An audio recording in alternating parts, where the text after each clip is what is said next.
حدیث نمبر 1476۔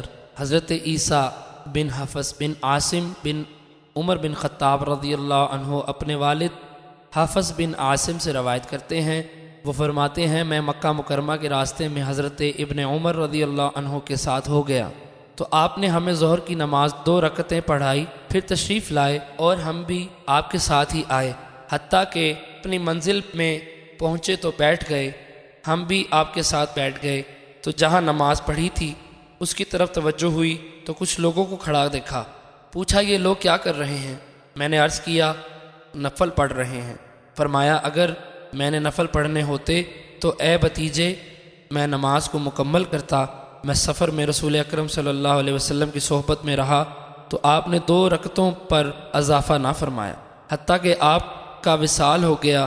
ابو بکر رضی اللہ عنہ کی صحبت میں رہا تو انہوں نے بھی 2 رکعتوں پر اضافہ نہ کیا، حتیٰ کہ ان کا وصال ہو گیا۔ حضرت عمر فاروق رضی اللہ عنہ کا ہم سفر رہا، انہوں نے بھی 2 رکعتوں پر اضافہ نہ کیا، حتیٰ کہ دنیا سے رخصت ہو گئے۔